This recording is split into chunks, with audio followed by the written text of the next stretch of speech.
everyone, it's your boy Deluxe Dave, and for those of you that are obsessed with music, movies, and TVs from the past, you have come to the right place. This is Nostalgia Battle, where we take two different nostalgic things that can be people, movies, TV shows, and then we discuss the two things, and then at the end of the battle, one of the two things that we've discussed is gonna remain supreme. Remember, this is for fun. It is all for fun. We live in a world with so much division already, and there is room for everyone to live and be successful beings. So let's do another battle.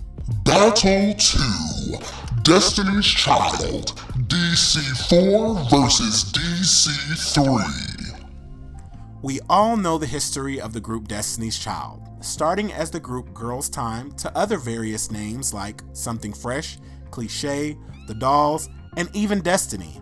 But today, we're going to take a look at the finalized group Destiny's Child, and we'll be splitting them into two eras and putting them in a head-to-head battle.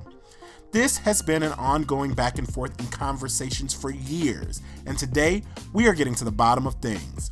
So I will be referring to the two groups as DC4, consisting of Beyonce Knowles, Calendria or Kelly Rowland, LaToya Luckett, and Latavia Roberson, and DC3, which included Beyonce Knowles, Kelly Rowland, and Tenetria or Michelle Williams.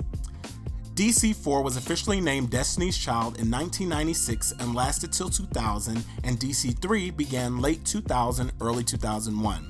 We can't forget the short period of DC4 The Remix, which included short-term member Farrah Franklin. I can honestly say DC4 The Remix was a crazy time to be alive. The headlines were always popping, and you were always looking at the awkwardness of the group dynamic at the time.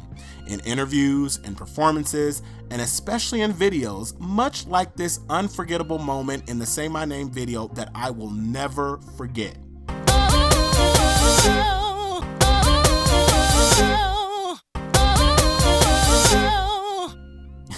It was at that moment I knew Farrah would not be around for long.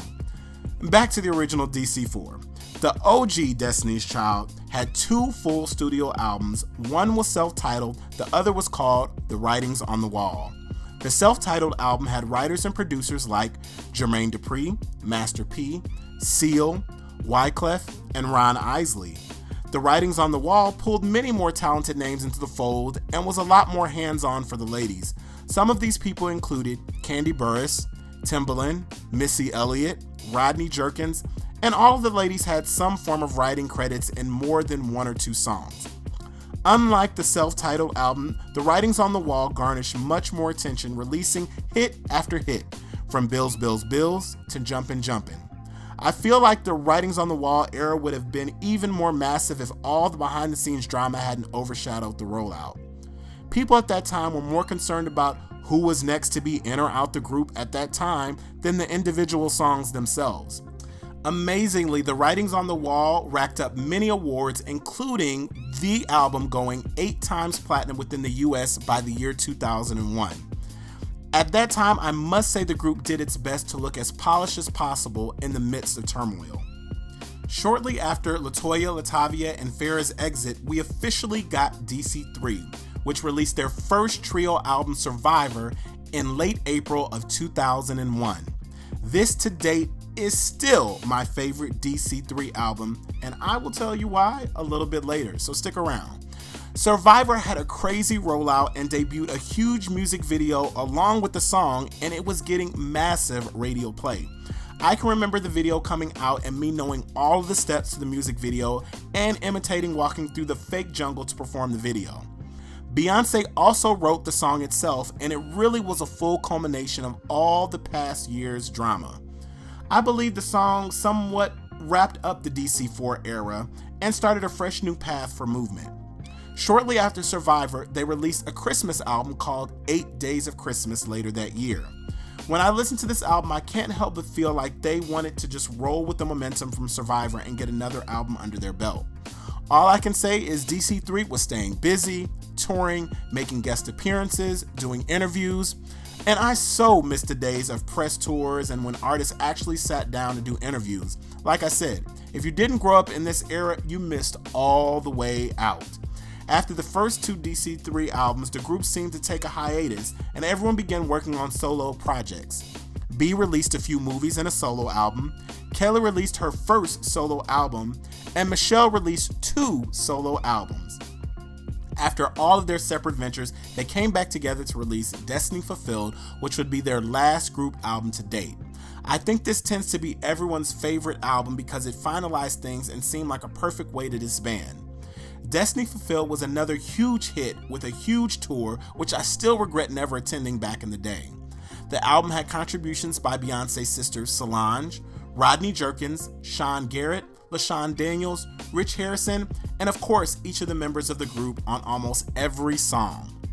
DC3 would later go on to have a greatest hits album called Number Ones, and go on to each having flourishing business and music careers, which occasionally they reunite for huge events that send shockwaves through their fan base, which include myself. I go crazy when DC gets back together.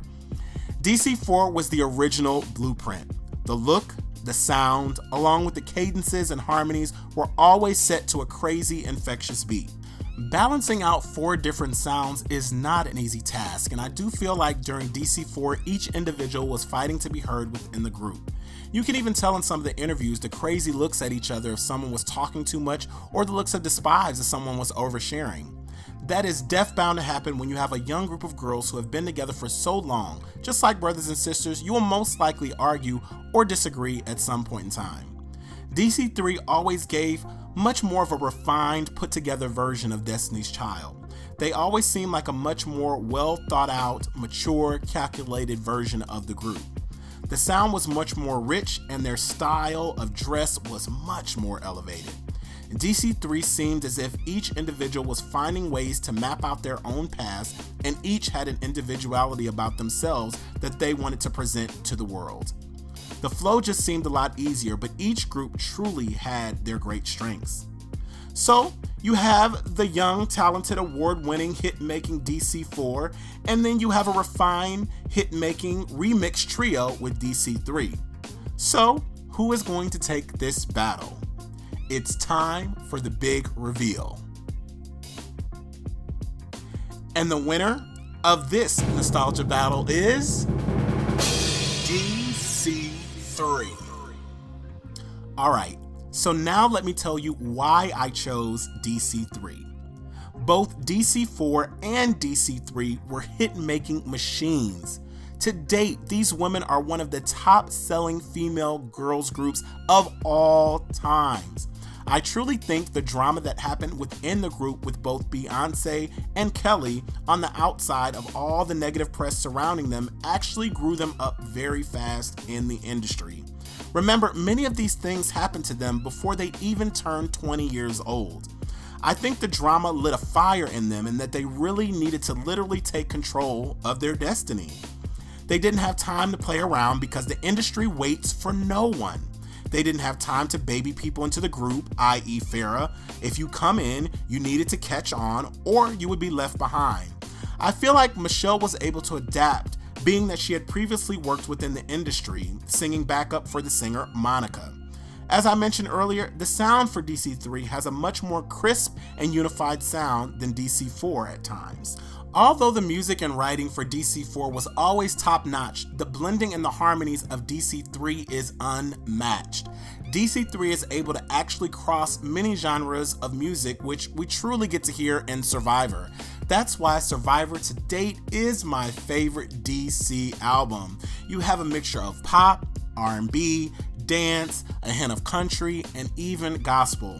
It was such a well-rounded album that I believe does not get enough credit for actually being the album that actually helped Destiny's Child to cross over worldwide. Destiny Fulfilled basically just brings us back to a more mature, grown-up sounding Writings on the Wall, so it's actually titled perfectly. The more I think about DC3's breakaway from DC4, I truly believe in this industry many people aren't quite ready for worldwide fame. While Destiny's Child was blowing up at a rapid pace, I feel some of the other members were not ready for the demands of what the group was going to need to make it to the next level. I truly believe there is a reason for everything, and DC3 was the only way Destiny's Child would have been able to accomplish everything they did in the amount of time they did before carbon copies of the group started showing up, or another person or group would come along to take their shine. I must give a lot of credit to each member along with the machine that was backing them. Everything was meticulously strategized and put together so that the group's transition did not leave many people with a bitter taste in their mouths. Of course, there would never be a DC3 without a DC4, which Beyonce mentioned during her Billboard Music Awards performance accepting her Millennium Award in 2011. But there is just something about DC3 that just sounds all the way right to me.